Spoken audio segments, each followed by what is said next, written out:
Hi, thank you very much for coming today. You are going to hear from several people that have been involved in an attempt to confront the collateral damage from a bipartisan orthodoxy of neoliberal necropolitics. At the same time as we are supportive of the movement to thrust Jeremy Corbyn into number 10, we also have to be very realistic about the trajectory of the deregulation and the way it crossed from Michael Heseltine and Margaret Thatcher and crossed over to John Prescott at a certain point, and the implication that on a national level and on a local level, at least New Labour would have had in this tragedy. We are talking about 72 people that died in Grenfell Tower. And what we hope to do today is to attempt to bring a closer relationship, essentially, with the Labour movement and people in the community that are mobilising in different ways. For me, the fire was a confluence of three different issues. Number one being deregulation, number two being, of course, austerity, and number three being the rendering of local governments to entrepreneurial forces across the country. As we know, there are hospitals, hotels, schools, university campuses, halls, cinemas that all have seemingly similar infrastructure on them, whether it is ACM, Arconic, PE, Renabond cladding, or whether you may be in a situation, as we have seen over the past few weeks, of timber across the outside of homes, but it's also the inside of buildings that are not safe, the fire doors seemingly being non-compliant on a massive level. Not only was this a local scandal, it was a national emergency. So if we start on the trajectory of deregulation, we look at in 1981, Michael Heseltine presented the white paper, The Future of Building Control in England and Wales, to Parliament. Now, it was mobilised against by those that said that this bill will kill. Heseltine described it as allowing for greater industry self-regulation, and this was the beginning of something called Approved Document B, which would later play quite an important part in all of this. We look at the way that the Thatcher government took what was previously 300 pages of building regulations and changed it to 25 pages of building regulations. And there's something quite memorable to me during the time of the refurbishment around Grenfell Tower. The board put up around it was written on it, R.I.P. Maggie.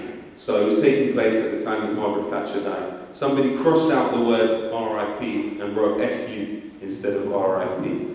So what you have, in a way, was fingerprints of Margaret Thatcher on that refurbishment when we look at the change to building regulations that took place while she was the Prime Minister. And who we are. Who I am. Okay. Well, no, I'm sorry I didn't, but I just assumed that the information would be there and we don't have that much time to waste, but no problem, I will introduce myself. I'm a hip-hop artist, a resident of the community, live in front of Grenfell Tower, lost my friend and his whole family in the tower, and we have been organising in quite an isolated way, really, for the last 2 years, and we do not feel supported in the way that would be good, really. And you know, I'm here not to be an uncritical cheerleader. I'm here to talk about the ways in which the Jeremy Corbyn-led Labour Party can put itself at the disposal of our community. And we have several people who have all been organising across the last 2 years and also have a point of view on that. But as I was saying, approved document B, it allowed a slippery slope towards the point we are at today through edits that were made to it. So while I said just before, building regulations overall were taken from 300 pages to about 25 by the Thatcher government, you now have a situation where approved document B itself is about 300 pages.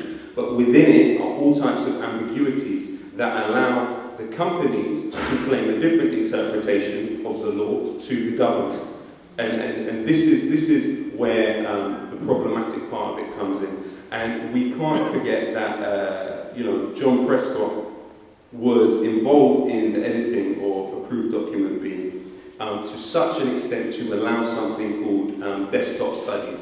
Now, desktop studies, rather than being a situation where somebody who is a fire expert is looking at the information on the desktop, and rather than being a situation where you have a refurbishment like Grenfell, which involved many different layers of outsourcing and many different companies, rather than putting all those materials together and testing them to determine how flammable they may be once put together, what desktop studies allow companies to do is to get an employee to look at a computer and see the individual results for each component, and we'll get into how that testing is taking place also, and then make an estimate of how safe that would be based on the individual results of each component. So desktop studies are actually something quite violent, really, and it was actually, after the Lowkey fire, it was the advice that the government received from the coroner is that approved document B needs to be sorted out and needs to be fixed, and that was not happened. We know that did not happen. We know that Gavin Barwell ignored many warnings regarding fire regulations in this country. And the other point of this, of course, of the deregulation is BRE, so Building Regulations Establishment, founded in 1948 and privatised in 1997. And at that point, it became, as the main testing body, that really became at least partially reliant on funding from the insulation and the cladding industry. And they even sponsored the cladding awards, the cladding industry awards. And BRE, what they do now, rather than externally testing the materials given to them by the companies, what they do is they give the company space in a warehouse to test their own materials and then report the results of their test back to BRE. So it's this further arm's length form of testing. And as we'll get into with Celotex and Arconic, those relationships, really contributed to this situation.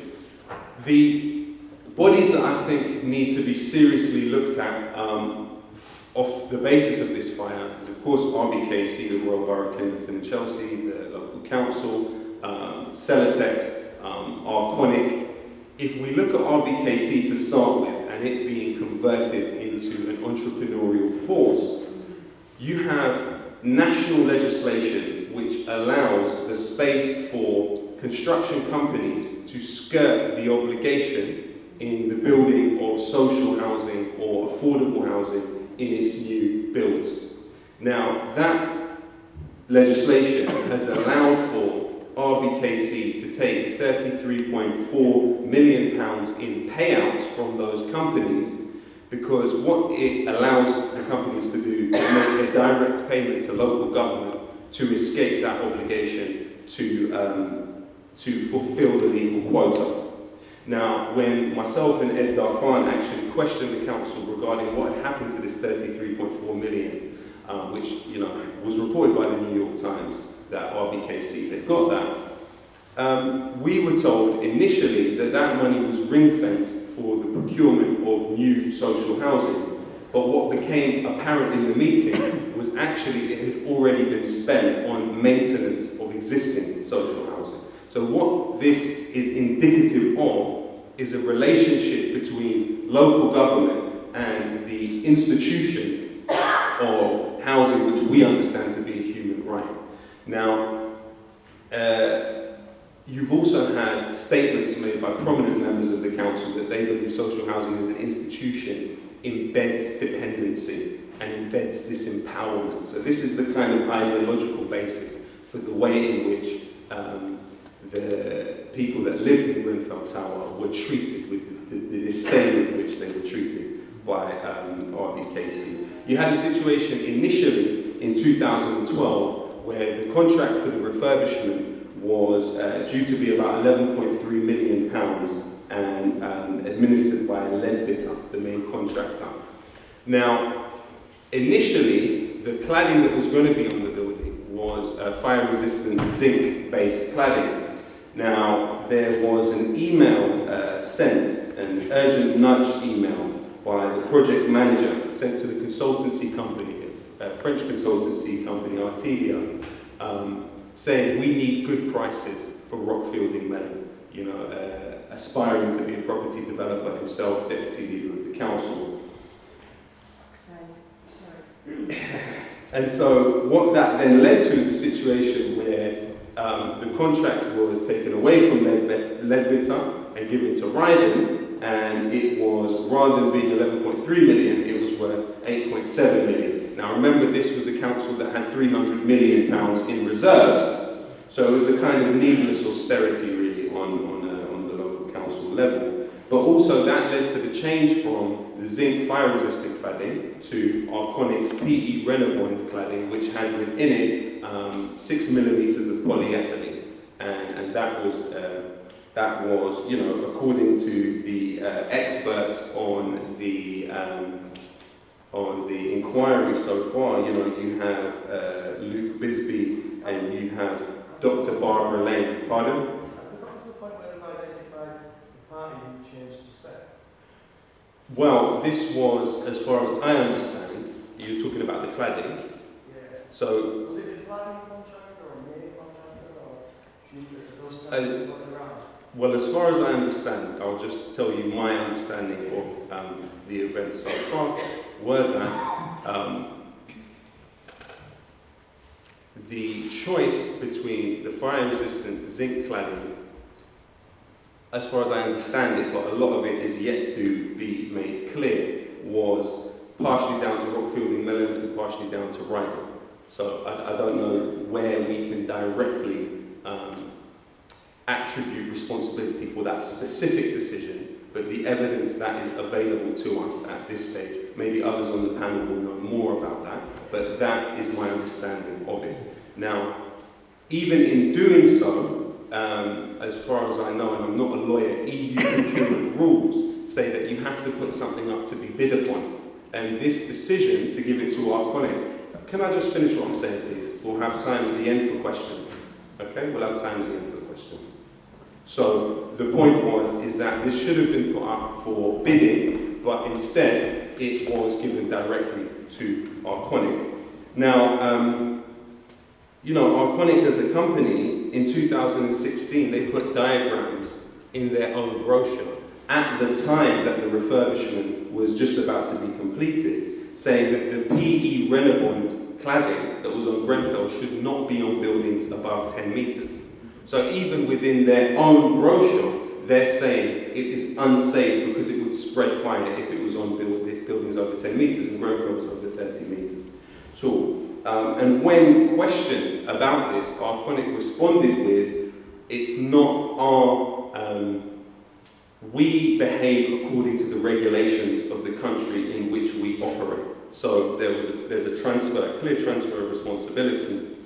And also they blame it on the material around the windows. We look at a company like Celotex, who did the RS5000 insulation, which, you know, according to Fiona McCormick, who is the spokesperson for the criminal investigation, she claims that the insulation was more flammable than the cladding. Now, the RS5000, according to Grenfell Action Group, contains foam in it that is actually banned in sofas, but seemingly is not banned in walls. And the reason that it's banned in sofas was because of a campaign in the 80s, after which tens of people had died one Christmas in different fires.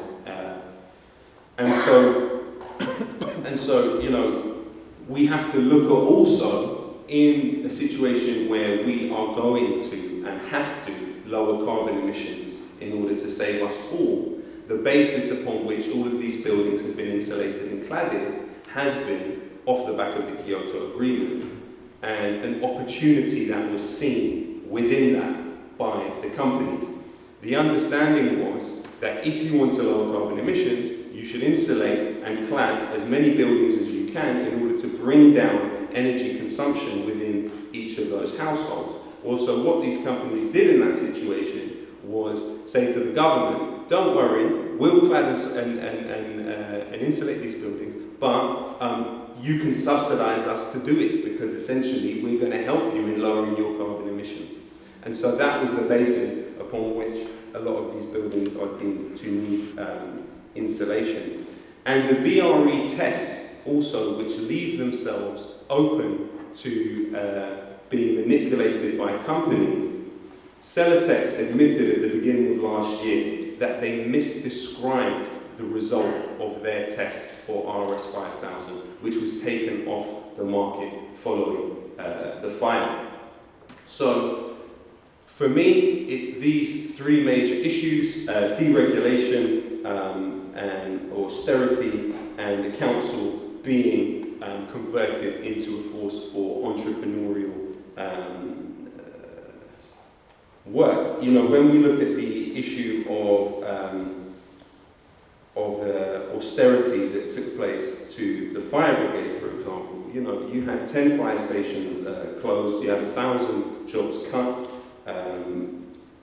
you know, you had 1 in 5 firefighters that would have been in that situation have their jobs cut.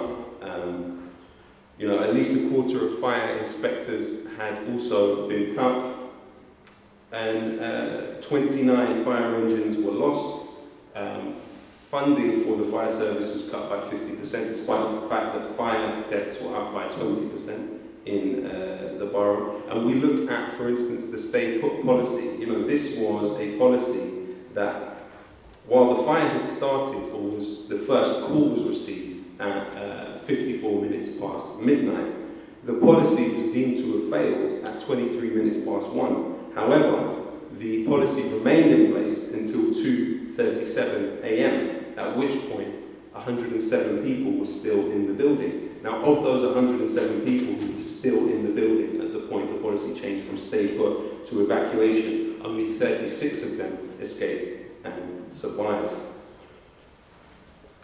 There's that austerity, but then there's also the austerity that took place within the building. So, fire doors which did not self-close, fire doors which were deemed not to be fire resistant, a lower standard of stair doors. You had gas pipes that were all along the protected stairwell rather than in a separate place, and a failure for smoke control and alarms that were not working, and also a fire brigade that went in there with walkie-talkies that were not working. They had to bring a ladder from Surrey which only went halfway up the building. So all of these things came together to cause the loss of human life, and it is in this way that we see infrastructure as something that is largely invisible until it malfunctions. But when it malfunctions, we have to be able to make visible those decisions that were made and those signatures on pieces of paper that eventually had violent consequences. Next, who's going to speak to you and probably develop some of the ideas that I've just put forth is filmmaker and local activist. Please check out his film, Failed by the State, someone who has been integral to the movement over the last 2 years. So, Daniel Renwick.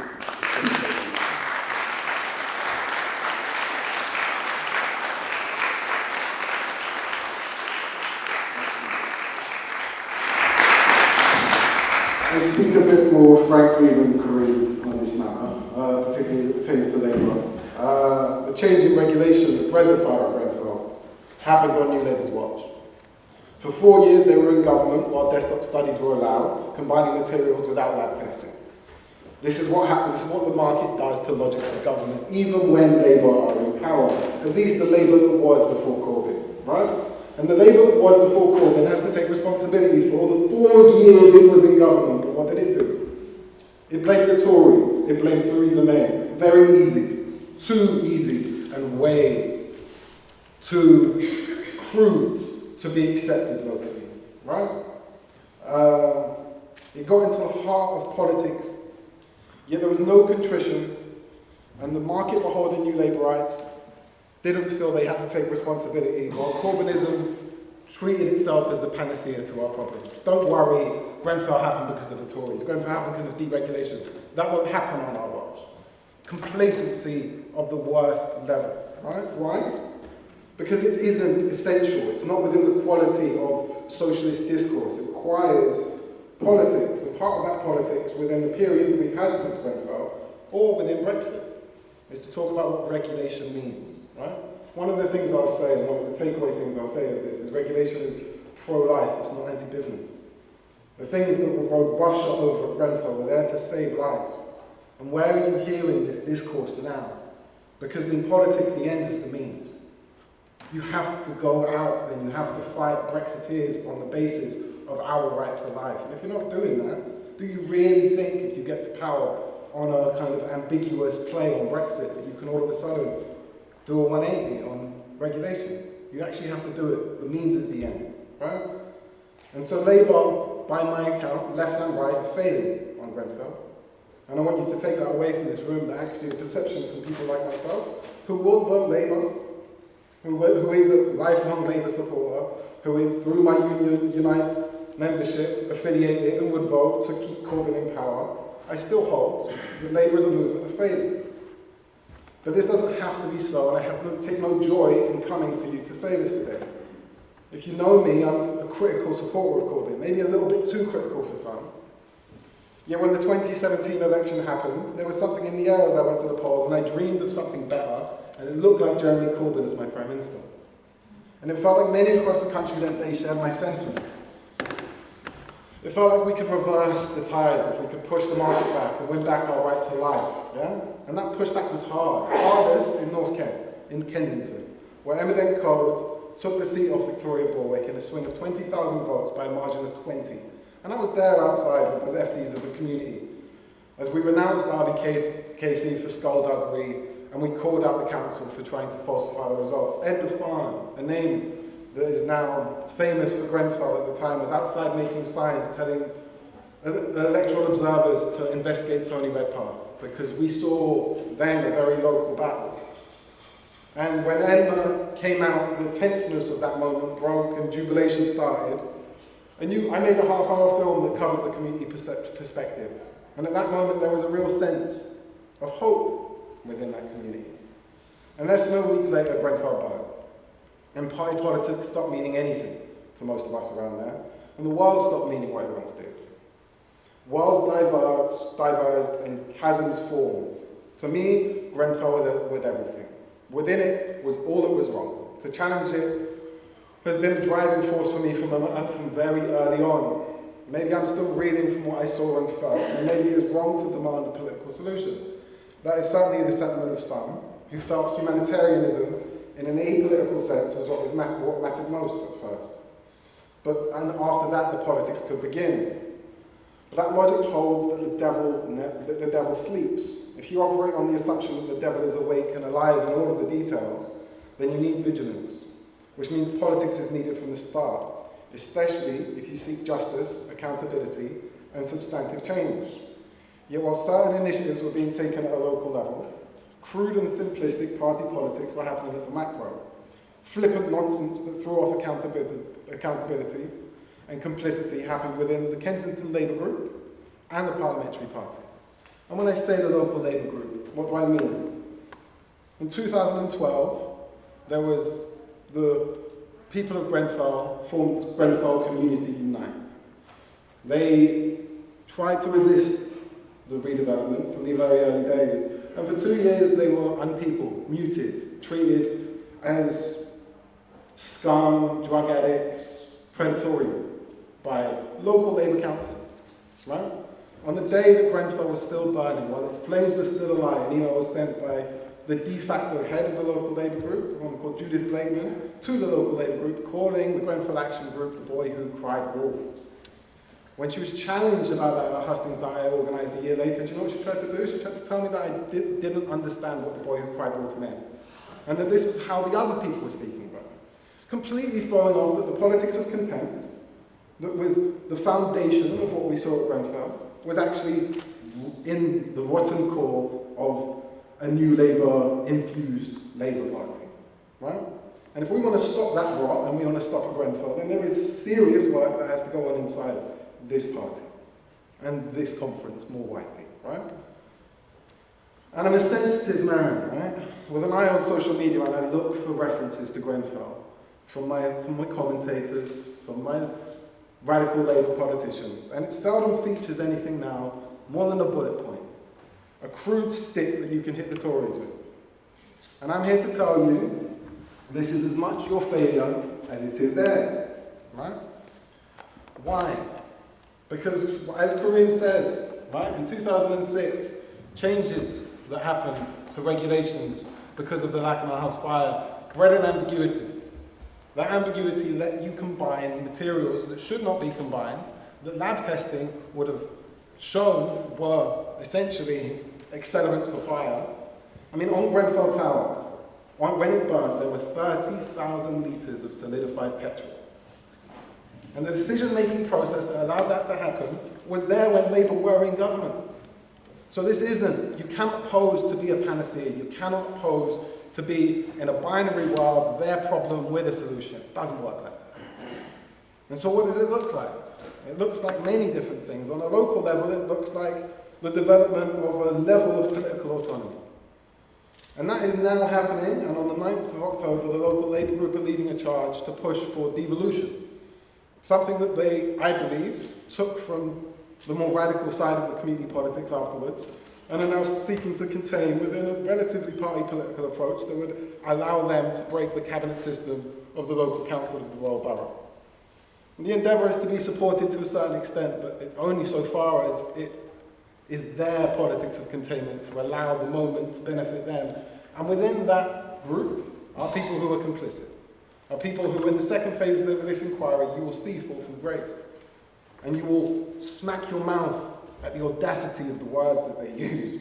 So bear in mind that as this enters into the second phase, there are going to be many bits of dirt thrown at Labour politicians that are going to stick.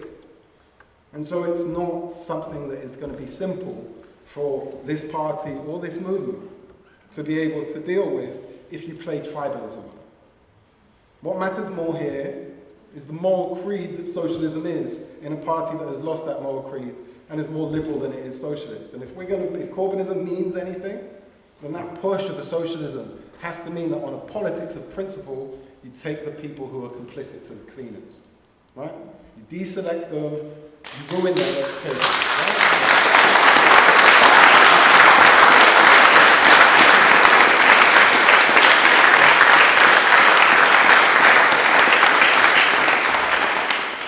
So that would be one of the first things I would say at a local level, at a national level. Corbyn has had to deal with many things, right? And it's very easy to sit on the sidelines as a kind of commentator and critique the man, right? I'm not here to say that, but what I am here to say is that there has been a cynical use of Grenfell, and to allow the next election to be fought over Brexit when we had Grenfell happen is an insult to me. Yeah. Right? It's an insult because nothing says the extremity of the moment we're in more than the deaths that happened as a consequence of the evils of our world at this moment in time, right? I mean, RBKC were non-compliant with fire safety. Their non-compliance was so well known that the corporate sector targeted the sale of these materials that by their own admission should not go above 10 metres, and Grenfell was 67 metres tall, right? Not only is did that happen, but that has not been criminalised at this moment in time. And right now that can happen again and again and again. And even the regulations that we've won, which Labour didn't do, Lammy tried to take responsibility for because he's an opportunist, right? But campaigners at a grassroots level push the government to adopt new regulations. You know what that regulation does? It doesn't touch buildings below 18 metres. It doesn't remediate buildings that are covered with this stuff right now. There are places, and what also happens, and again hasn't been scandalised by your movement, by your party, is that there's a thing called high pressure laminate cladding, right? HPL. The government sat on the safety reports of this stuff for 9 months. It is more combustible than ACM. It puts that number into the hundreds of thousands who are at risk of death in this country. And where is the news? Where is the campaign? There are people in Salford, there are people in Croydon, there are people all around this country who are arguing against this, who are mobilising. They are forming and trying to mobilise into a larger group, the UK Cladding Action Group being one, UK Gladiators being another, right? But they are not being supported. A party infrastructure like Labour, I mean, what I want to kind of tell you, what I would like you to take is that an institution like the Labour Party should be a repository for all of the social movements and social justice movements that have happened in the past. So that when Grenfell happens, you can look at Hillsborough.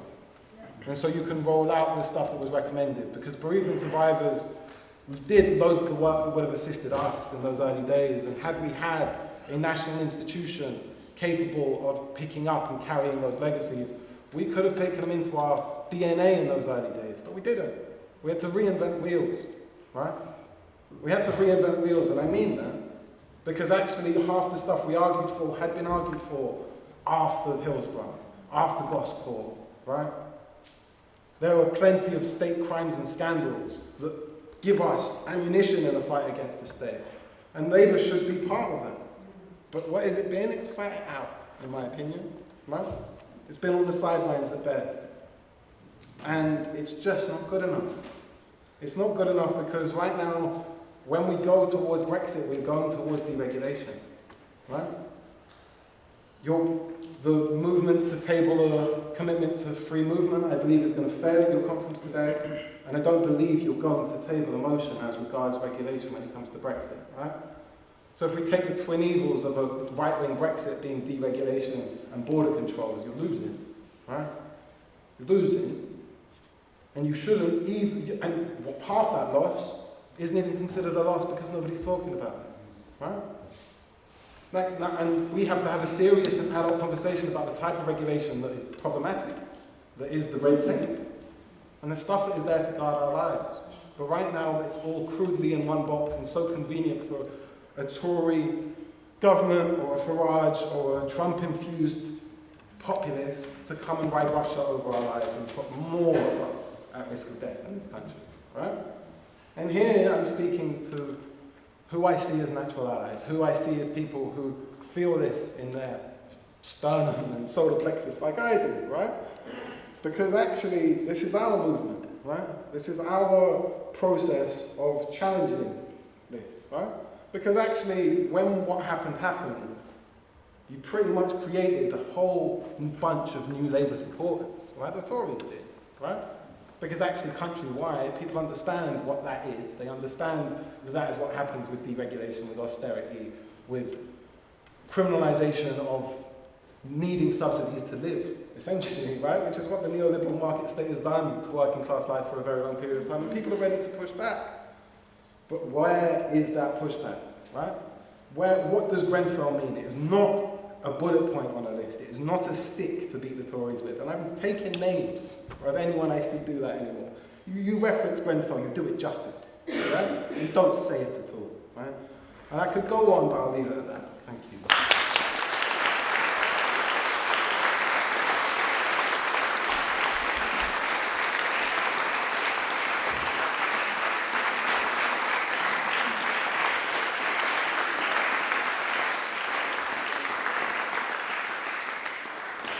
Okay, next up we have a former campaigner with Justice for Grenfell. Please give a warm welcome to Tasha Karim.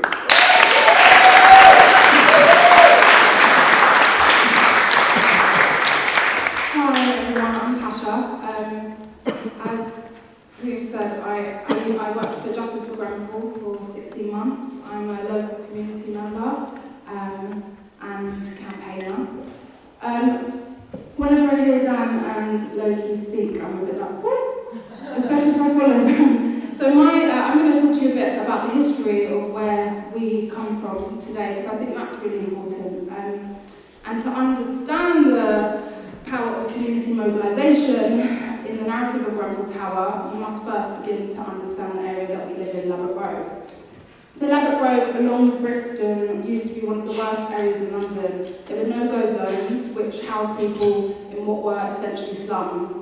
The street Ladbroke Grove itself, where multi-million-pound houses now boast basements, swimming pools, was within living memory a semi-slum, magnet for the counterculture, and a key flashpoint for uneasy race relations and police prejudice during the post-war years. Ladbroke Grove fell on hard times. It was heavily bombed during the Second World War and slowly became a dangerous territory of slums and squats and a refuge for artists, bohemians and musicians and drug dealers. This diverse population had been joined in the years after the war by many of the Windrush generation, of immigrants from the Caribbean, and racism in the area was endemic, and the black community clashed quite often with white working class men. Back in 1958, in August, Notting Hill had been seething with violence all summer.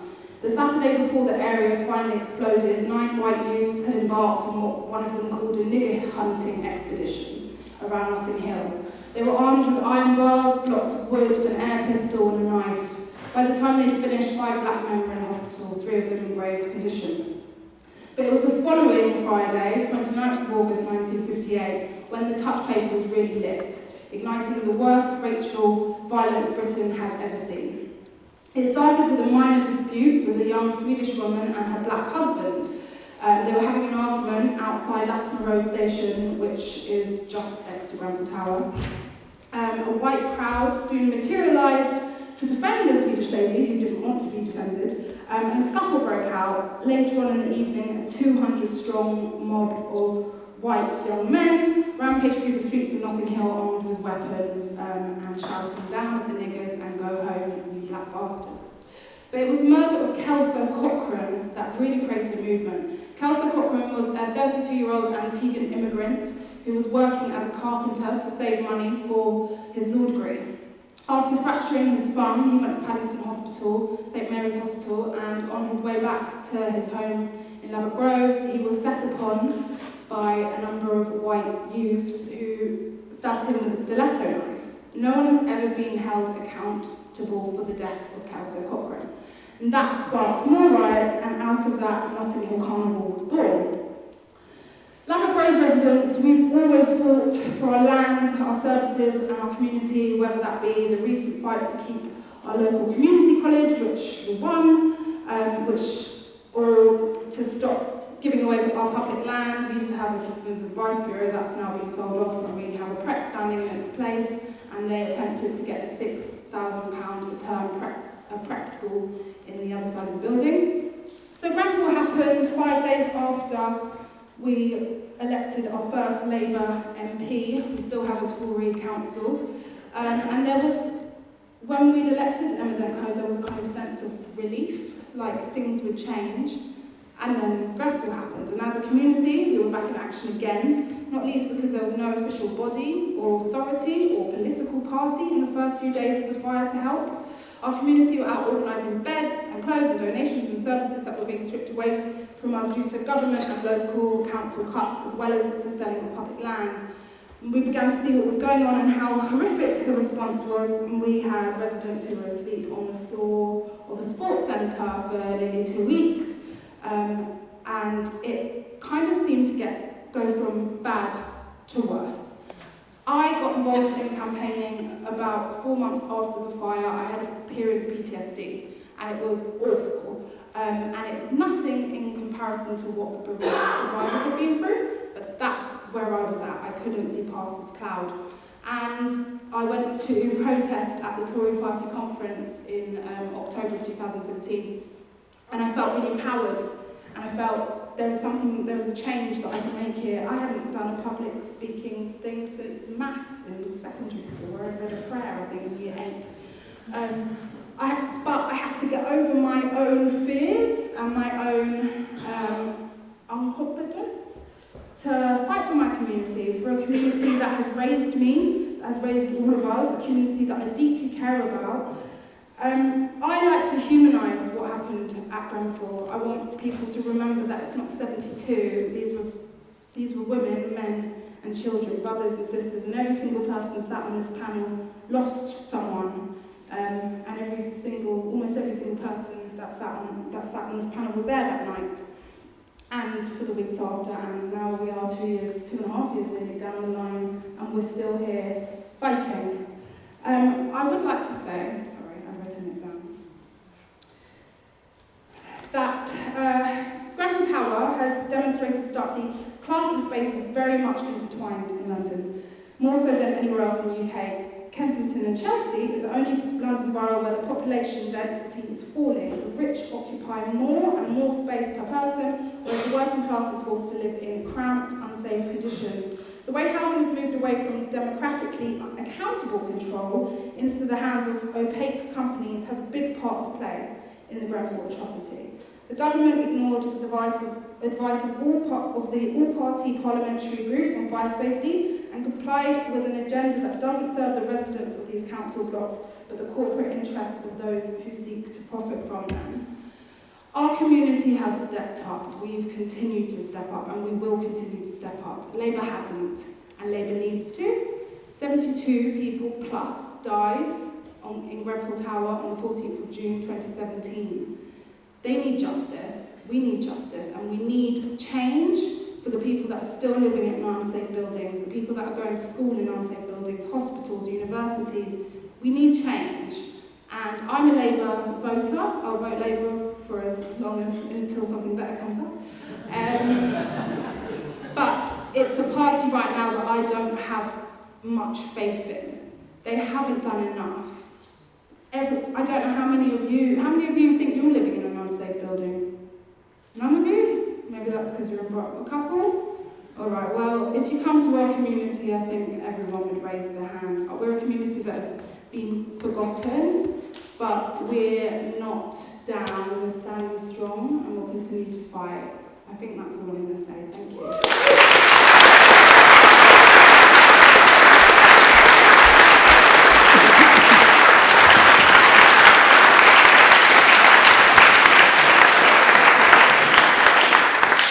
So next up, I'm going to introduce a local legend who has been fighting the council in many different ways, in almost every sense of the word, I'm joking. But somebody who has been quite important since the fire took place and is really the most radical edge of the spear in the community and thus is feared.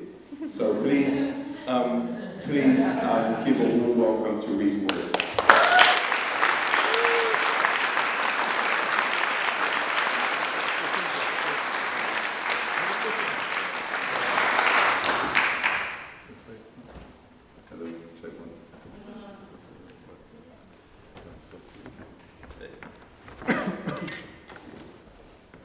Yeah, so not much to say, really.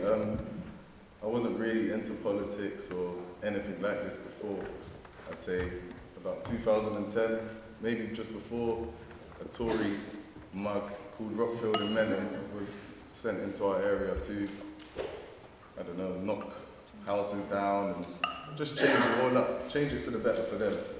And my mum was campaigning a lot along with Ed, and I was very naive and ignorant to it. I was just like, Mum, there's nothing we can do about it. Like, just let them carry on. And then, yeah, fast forward, Emmett Dent was elected, and we were feeling a bit of joy and a bit of power was coming our way. A few days later, Grenfell burns. It's back to square one again. Tories are taking the piss. For me, what it is I just want Labour in power at this moment, just to get the Tories out of the way, because they're the better of both evils. That's it. Can't really tell you another reason why I would vote Labour. That's it. I think one thing that Labour needs to learn from this is Rockfield and Menon. One of his reasons for, and the reason he got away with it is because he was saying the area's run down, we need to give these people new aspirations and stuff like that. And it's like, why? Labour were before him, so why has he stepped in after him? Why is he allowed to say that? What did Labour do before that for him to come to that conclusion that the people around here had no aspiration? And I think Labour need to address that first before they, like Dan said, don't start using it as a stick to beat the Tories with. No, address the reason why you were in power for so long and it hasn't, and it's come to this. So yeah, vote Labour.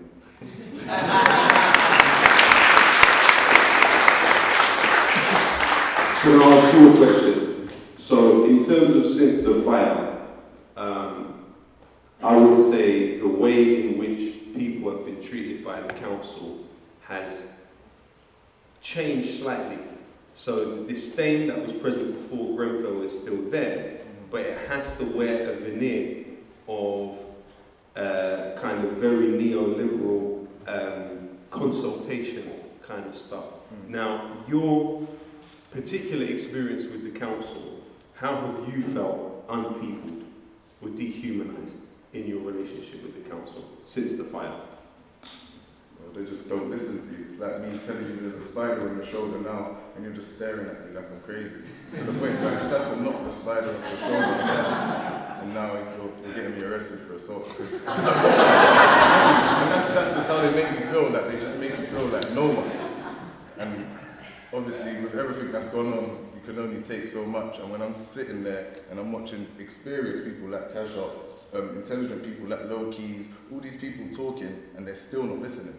So now I have to stand up and say, if you don't listen, I'm just going to grab you by the neck and shout in your ear. And that's how they make you feel, and that's what it is. You can hear the truth, and you're still like counteracting it with nothing. Like just okay, we understand you. You don't understand because you're not changing nothing. You need to run. Run? You need to run. As a councillor, or He's Morris councillor. No. We're going to step up more than any of us in this group can, so this will say step up, because they can't step up anymore. All right, we'll have some time for questions. And so the next speaker today is someone that has been really important in the foundation of the Silent Walk, which takes place on the 14th of every month under the tower. It's an opportunity not only to gather together and mourn, but it's also an opportunity for political organising following the Silent Walk. So he's going to speak to you today about organising the Silent Walk and the foundation of it, what it means, and yeah, so please give a warm welcome to Zia.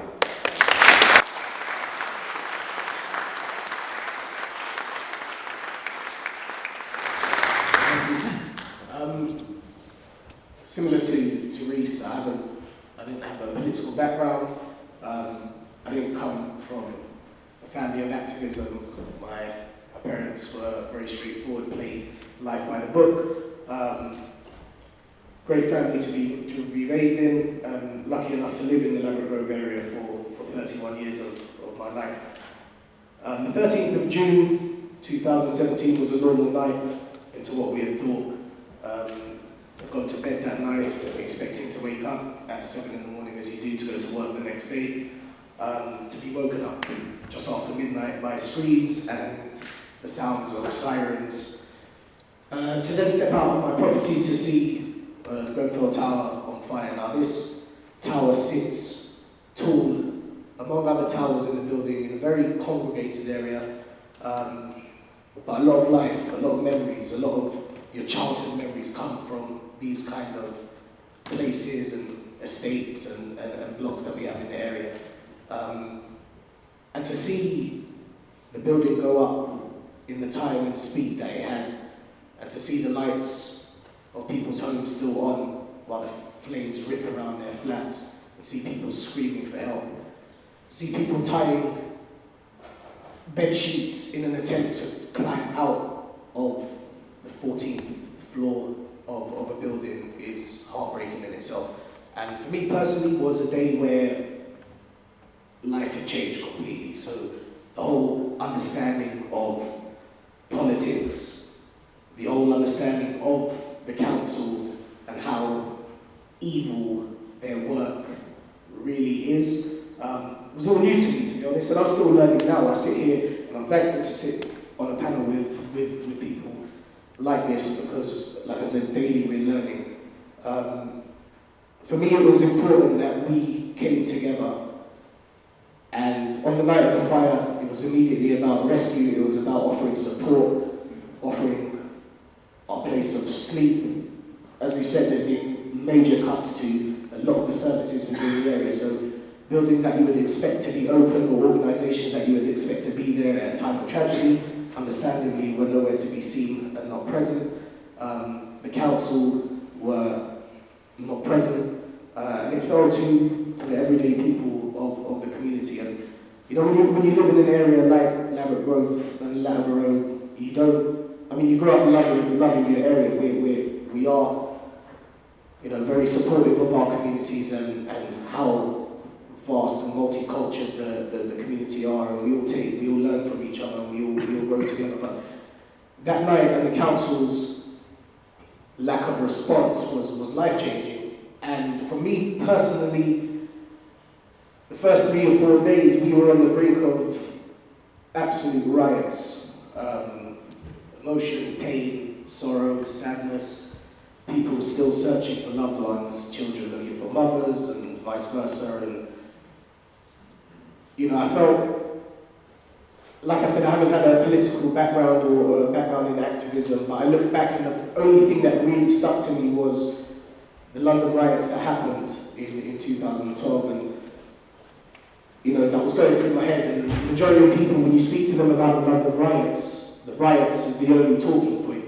And people, well, the vast majority of people had forgotten that the reason behind the riots was a man was shot dead by a police officer. And the community of Tottenham had lost a member of their community, and you know, they set the standards in rioting. The upsetting thing with that, from my point of view, trying to think with a clear head, was the people who rioted after that were then played as the aggressors, the oppressors, the violent, the criminals. And living in Laverick Grove and living in the area, I think for me personally, it was vital to make sure that the wider public, the world, the country in itself, didn't view us as your typical brown, black, white community of thugs and criminals. Because growing up in London, that's how you're judged quite a lot. I mean, you are stereotypically judged on the way you dress, the way you speak. And it was important to make sure that the world looked at us in a different light to what they may have expected us to be. So the Justice for Grenfell campaign was launched, I believe, on the 21st of June. Between the 14th and the 21st of June, the streets were manic. We ran out of space to hold donations. The donations were coming through thick and fast, to the point where it was becoming more of a safety issue with the amount of donations coming in, because we had no council or no authority to really guide the process of where this should be going. So in essence, we were creating further fire hazards by stacking boxes of clothes and nappies and things under tower blocks. We were opening our own homes to allow people to store the donations until things calmed down a bit. And it was manic. It was the closest. I've never been in a war zone before, but for me it was the closest thing to being in a war zone. And then the campaign was launched, and it was the first time in that week or so where a few hundred people walked in complete silence. And I hadn't heard silence in the area since before the fire, and there was something very, very empowering from it. There was a time to reflect, there was a time to think, there was also a time to feel confident in the people that were around you. When Grenfell had happened, naturally the area was flooded with good-hearted people and with bad-hearted people opportunists coming in to, you know, cash out on what had happened in Grenfell, people from the council coming to try and cover up, you know, issues that had led to the fire at Grenfell. And for me, it was very important that we stay united, away from the council, away from the government, a very community-felt and a community-led movement. So after that walk, a couple of the survivors from the tower managed to leave with their life, asked that we do this monthly to honour those who are no longer with us, and also to show the government that we are going to stay united, and we will grow in numbers, and we will stay pushing for justice and making sure that those who are accountable for what happened that night hold the full breath of justice. And so it grew. You know, we started off on the first walk, the first official silent walk, had a matter of about 40 or 50 people, and that didn't feel right. It felt emotional, quite disheartened by it.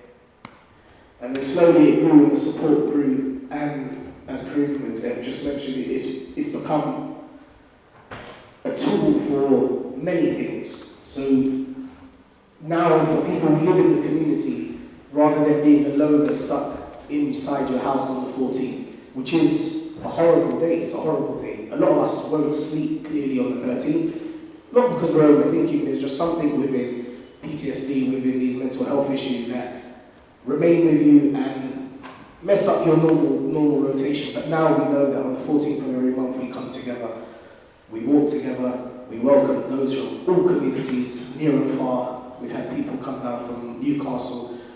I've had people fly in from Amsterdam just to attend the silent walk and to stand in solidarity. And it also really shows a message to the government. And I think the main message for me would be on the anniversary just gone, we managed to have 11,000 people fall silent at the sound of a word. And I think the message to the government is if 11,000 people are willing to fall silent at the sound of our voice, what else are those 11,000 people willing to do in this fight for justice? And so it's important that, you know, we stay together and we kind of, for me personally, I've got to a stage now, we're 2.5 years in, and the silent walk does a lot for the community. But also I have to come to an understanding, which was hard to do, it also does a lot for this current government as well, unfortunately. And that was never part of the initial plan, that's a realisation that I'm coming to as of recent. But initially, my thought was for the survivors, the bereaved, and the community members of Ladbroke Grove. And we've put a somewhat peaceful movement in place, which is why I say I feel like it may have assisted the government as such. For me, going back to the point where I'm not political as such, I vote now. To be honest, it's become more of an importance to me. And this touches back on the point of this Labour movement at the moment needs to understand that the depth of people within our community who were asleep to the whole political side of things were woken up on the 14th of June. To be left by our current Tory council and the Tory government, we were looking for another alternative to come in and support that, and unfortunately that didn't happen. And we are 2.5 years in, still feeling very much alone in this movement, and very much up against a government that it's feeling harder and harder to fight every single day as the days go on. So what I would say is, yeah, from a Labour movement is really, you know, let's focus on the home soil and focus on the issues that are happening here at the moment, and making sure that we come together and, you know, we support these kind of movements. 72 lives lost, as Tasha said, mothers, children, some entire families. So we may not get the thought of carrying on a family name for some families is non-existent anymore, because we've lost mother, father, 3 children, 4 children. And for me personally, we can't let that happen, and that's the only reason I'm still sitting here today, is to honour and make sure that those lives were not lost in vain. Thank you.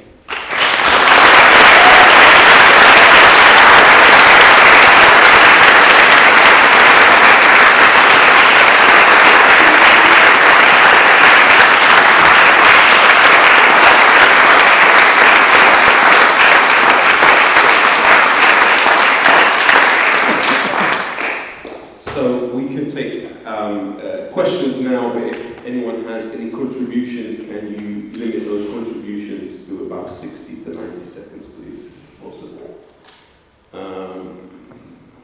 Okay, so let me get this microphone to you. I'm not sure if it's going to stretch far. Don't use my hair. My question to you, I was going to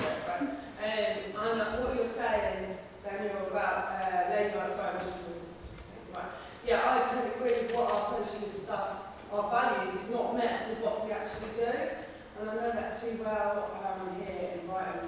Anyway, that's what I'm asking is, me is talking about campaigns coordinate Brighton, and then what can I do to help that? What can we do to like that is meaningful? And like so many things in the fucking neighbourhood, right? They say this and that, and we support the working class, we want people with experience, blah blah blah. I've been blocked because I can't afford to take this, can't afford to do this, because it's not what we say and what we do are two different fucking things, right? What we're saying about holding these people to account, what can I do to help?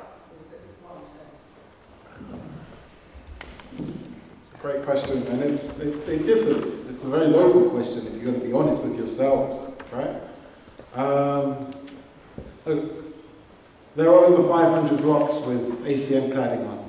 Probably more if we add in HPL. And then if you add in the timber as well, we're probably, God knows how many buildings are covered in combustible materials right now. How many of them do you think are local Labour councils? How many of them are you going to not be able to make the convenient RBKC argument? I'll tell you factually, in London, there's at least 20 of those buildings in local authorities run by Labour. So this isn't party political by its very nature, right? And so you need to, and use a little colloquialism, you need to bad up those Labour councillors. You need to drive them the hell away from the administering of life, right? Anyone who makes the decisions to rack blocks in petrol does not have the right to administer life anymore. It's really simple, right? I mean, Reese made a great little analogy, right? Let's make other ones, right? If we all decide to go get pissed down the road and get back in the car to go back to London, and the person driving totals a car on the motorway and people die, and say a collision causes 72 deaths, we're going to prison for manslaughter, isn't it? Right? At the very least of what I'm saying is that people who make those decisions, and there's a community activist in North Kensington called Miles Hailstones. He refused to interface with the council in the immediacy of the fire because he said you've got murderers in your house. Yeah? Within every local Labour authority there are murderers, right? Or could be murderers. People who've made the decisions that are just like the decisions made at Grenfell, right? They have no place in government, right? We have to shift the culture of government that means that they are not beholden to the market, they are beholden to the people, right? And if they ever get that twisted, deselect them, run them from town, right? And until we're there, we're not having the movement that's necessary to save lives. We're going to watch another thing happen, right? To quote Ed DeFarn of Grenfell United and the Grenfell Action Group, Grenfell 2 is in the post. And we don't know when it's going to arrive, right? And every day that we live in the country where that is a possibility is a day that we should be pursuing justice for every single person who has made the decisions like those made at Grenfell Tower. And there are hundreds of thousands of people at risk of death in this country, which means there are hundreds of people complicit in those decision-making processes, right? So drive the rot out of your own party, then let's deal with the Tories, right?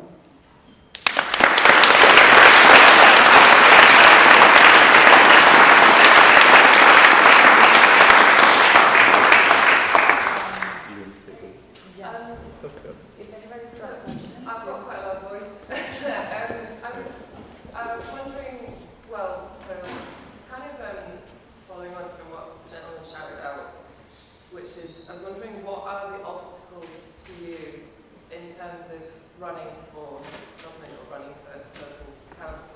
Like, but it's not a question coming from a place of you should, because I'm an activist, I come up against these kinds of, systems of power. So it's more like just like purely out of interest, what are your reasons for not entering into that process? Personally, it's morals, and then I'd say locally for everyone, it's a royal borough, so it's a lot harder. It's just a royal borough, without sounding like a conspiracy theorist or crazy. It's a royal borough, and it's always been majority Tories. You have to look at the area first. Like you said, the poor people are crammed in, the rich people, they are the majority. So it's very hard to get voted in. I can get my local support, but it's a massive borough that love the royals.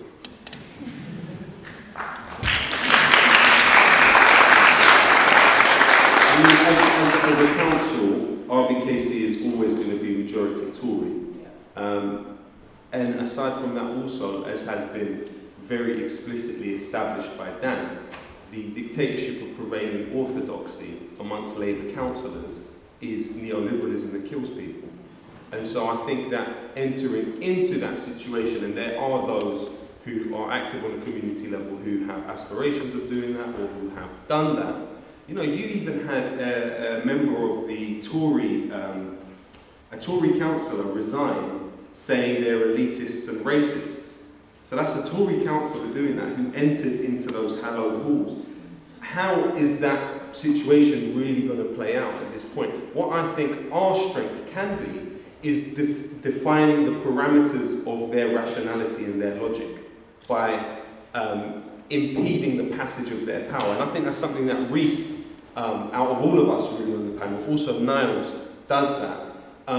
It's a way of breaking the passage of that power and making it very, very, very difficult for you to apply those policies. And I think, as Ziad spoke about, if we can mobilise 11,000 people a year, where exactly does that power reside? That power resides in the strength of feeling which exists and the aching need that people have to protect human life, but it also resides in our community. Now, if we have been able to encourage 11,000 people to be silent, what about if we are encouraging those 11,000 people to do something different than be silent? It's that people power which really applied in the correct places to bring pressure to bear on the levers of power that I think is the real space in which we can move. I think this kind of idea of putting our faith into the existing systems that are there is probably wrong-minded at this stage, because the balance of power is nowhere near where it would need to be in order for real tangible change to the material conditions to take place off the back of that involvement. That's what I was saying.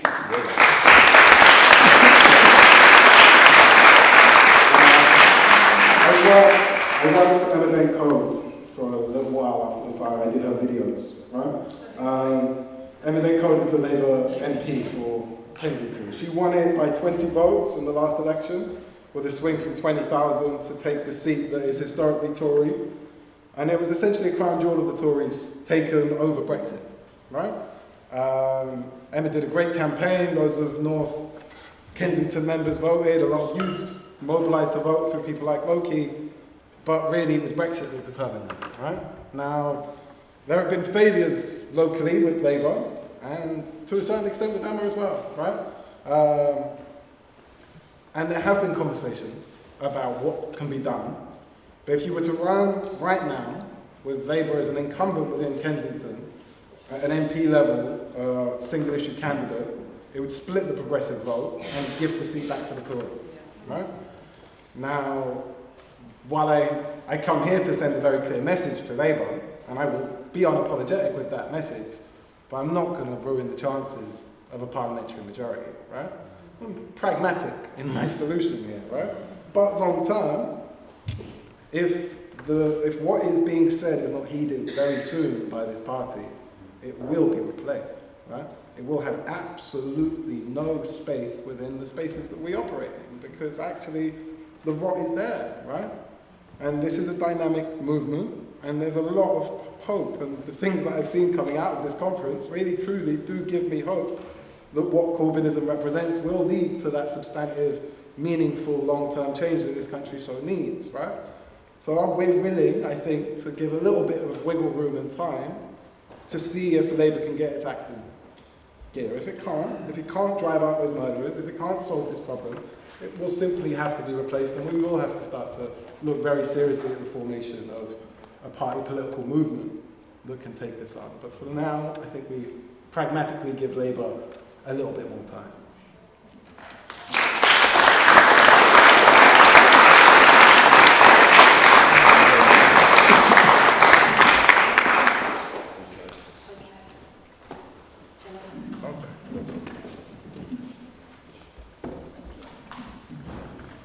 Just in terms of is it on?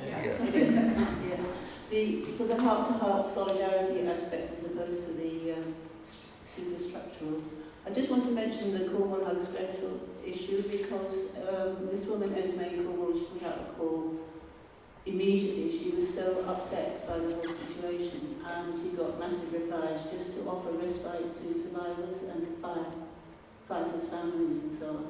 And it's a very simple move, and as she said, you know, we don't have a lot in Cornwall, but what we have we'd like to share, and that seems to be very different from all the difference between all the governmental, political, whatever. And the fact that anywhere across the country, if people actually do respond with feeling to something that is obviously an absolute horror, that it can make a difference. And I say that, I mean, they are only offering respite, but they have, Cornwall's not a multicultural community, but they've actually learned from it as well, you know. And I'm just saying generally is that, do you not feel that, you know, that kind of response on the ground, you know, person to person, community to community is actually a very important thing. And if anybody here is interested in seeing the effects, because the RNLI and various other institutions have all followed and joined in eventually, so it's become an issue that they understand a lot better. There is a Facebook page called One Hugs Grenfell, and luckily enough I was, because they were going to go to the terrible council, and I was able to put them in touch with Moria and other people in the community, so they went direct, because it has to be community, and that was the essence. It has, all these actions have to be community to community on the ground. There's a Facebook page called One Hugs Grenfell if anybody's interested. Thanks.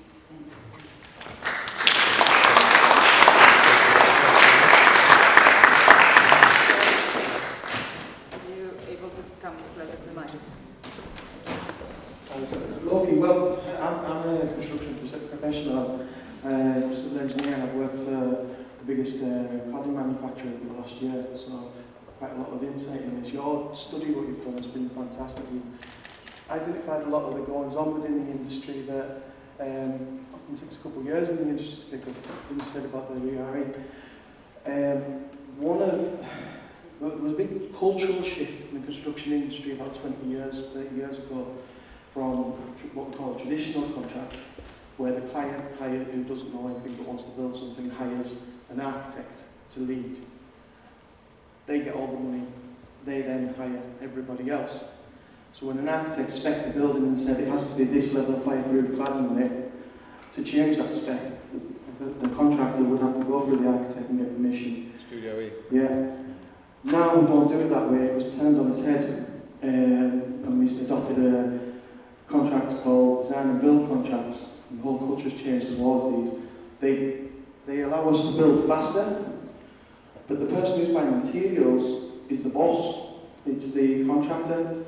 And as soon as Grenfell happened, I made the connection there, and of course it's since come out that contractors had changed the spec.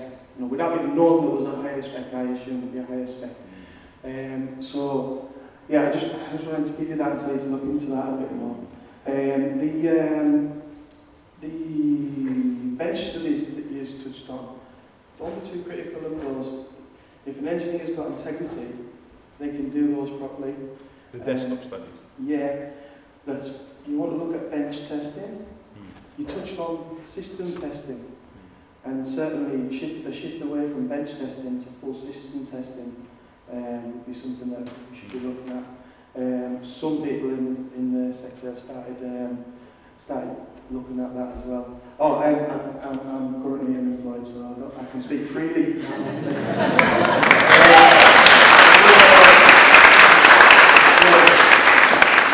Who does the testing is interesting. There's only one place in Europe that can do full system testing. So one of the manufacturers in the UK has decided to be the first in Britain to be able to do that service in-house themselves. But you can imagine if you're a big businessman, you're a money man, the MD or whatever is on your case, and you've had 5 or 6 tests, and 3 of them came out better than the others, he's going to be pushing you to use the results of those. So maybe a national institution that comes in and observes the testing. Let's let industry bear the millions of costs of setting it up, but let's make sure that experts are there witnessing it to make sure it's accountable. So a few things for you to think about there.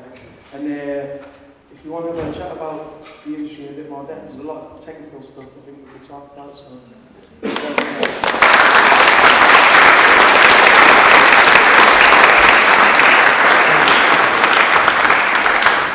10 minutes left, so. We'll bid you. There's two over there. You either have to speak really loudly or come and we're here for the mic. Sorry, we don't have roving mic. Thank you so much for coming today. One of the things I wanted to say to the audience was, why don't we start asking our councils for freedom of information requests about what they're doing about cladding in our local areas? Why don't we start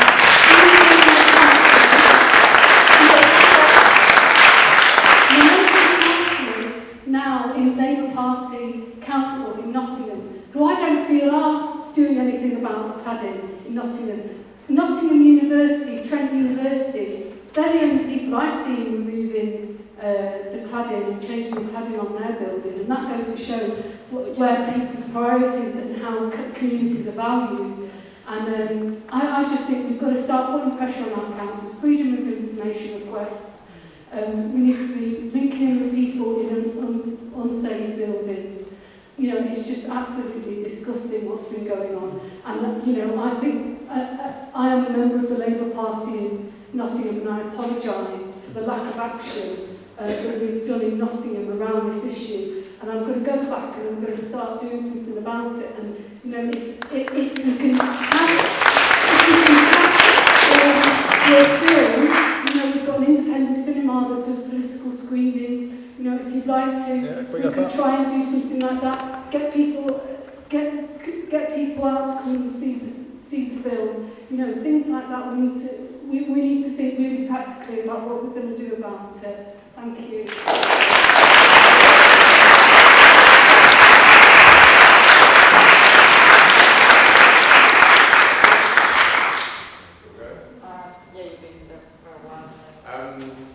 Yeah, I mean, I've personally been appalled at ours and, to be fair, my own sort of absence from the media and the walks. There's not as many people as should be there.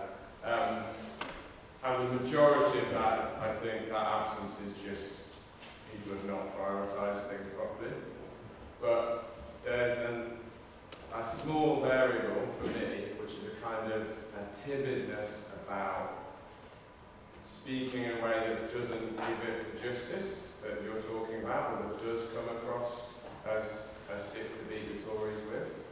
And I was just wondering if you've got any sort of specific advice as to what to do or not do, so that if we are engaging in those things, that discourse is doing justice, and sort of treads the line between the human factor and using it as a sort of symbol of neoliberalism, which is quite easy. One of the things that would be an antidote to that, because I think that what you communicate is a general position of the left on social justice issues, generally, right? It would be the same as if we were talking here on a panel about the injustices of sex work, and you would work out what solidarity would look like. And the best thing that you would have is something that speaks with, not for, right? And the thing that you would hope would be that kind of institution in the age of Corbynism would be a momentum type organisation who would link you with the localised movements and go to the blocks and speak to the man then and go to the fire service and speak to the people. But no, right? Momentum is a canvassing machine that parked the bus and didn't start it again when Grenfell happened, right? And if momentum actually wanted to be a force of momentum in this country, then I don't think you would ask that question, right? And because they haven't been, we have to talk seriously about what the transformation of party political agendas to grassroots looks like, right? Because actually the stuff that's now being discussed at the Labour Party conference is transformative for working class life in this country. And if the stuff that I'm seeing tabled at this conference ever becomes policy, it's a social democratic revolution, really, in terms of this country, right? But in order to achieve that, you have to go and win votes from people who've dismissed Labour outright, right? And they've dismissed Labour outright, not because of just the bombardment of Murdoch, it's also because of that inaction, of those failures, right? And it's a humbleness enough to not come and knock on my door and ask what my voting intention is, but to sit with me for 2 hours and work out what I think, right? And then maybe come back around and have a couple of conversations, maybe hang around the local boozer before you ever step to my door, right? Because that's what movement building is, right? It's not my voting intention. It's what I think and feel and what that would look like in a local politics, right? And for me, that really does, it's so obvious because, ask these lot, I wasn't born in North Kent. I live there now, but I didn't live there until a couple of months back, right? So when people ask the question of how it can be done, I did that, right? Because I went and I sat on Main Street, and I went and I lifted boxes, and I went and I assisted at the silent marches, and I stewarded, and there was nothing that I thought I was above, and there was no person who I didn't think I could learn from. And through that, I developed the politics and an ability to communicate on this issue that people want me on these panels, and I'm not speaking for, I'm speaking with, right? And that is something that solidarity is. That's what I mean when I say that the Labour Party at this moment is a Liberal Party, not a Socialist Party. Because what I'm saying is actually so obvious, and it's so basic to socialist organising, that the fact that it's not in the bones of this party is just part of the kind of rot of liberalism that has to be addressed as part of the Corbynist moment. Because that's what it is, right? It's a lot of time that isn't instrumental. It's a lot of time where you are not just trying to get something out of me, but you are sitting with me because I'm an end in myself. And so is every other community. And if you treat them like that, then you're going to have that thing because it falls out of meaningful, humane movements of solidarity.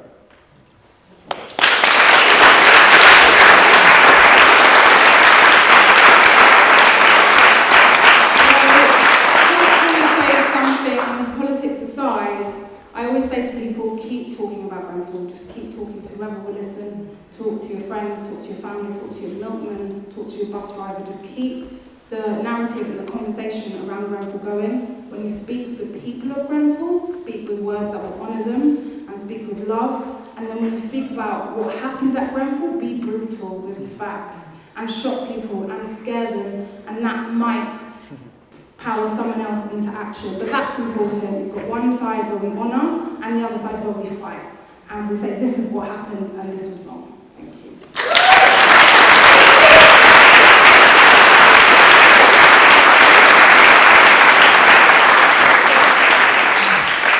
Just one last thing that I wanted to say. I think that unfortunately there has been a cultural shift after the fire, which assigned almost a hierarchy of trauma and almost an ownership of the issue. Now, I don't think that a situation where you have 200,000 people across the country in danger of being killed by their walls, in a situation where people that are leaseholders in Greenwich are being told they have to pay £50,000 to get it removed from their blocks. People in Croydon are getting told they have to pay £40,000 to get it removed from their blocks. Leaseholders are being told that their property is now worth £0. This is something that cuts across so many parts of British society. And I think one of the failures has been an inadequate explanation of what happened. It's been essentialized to our community rather than generalized, and it's been essentialized to Muslims, bizarrely, rather than being generalized. And that ambience has allowed for someone to burn an effigy, not realizing that the people that they're laughing at in that building are now related to people that are fighting for their safety in their homes. And so this is about safety. It's not about identity. It's not about geographical location. It's about the sanctity of human life, housing as a human right, and safe housing as a human right. And that's what needs to be communicated in a very crystal clear way. I think maybe we have one, do we? Lara?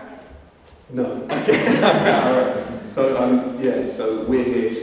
Thanks for coming. Get involved. Let's get militant.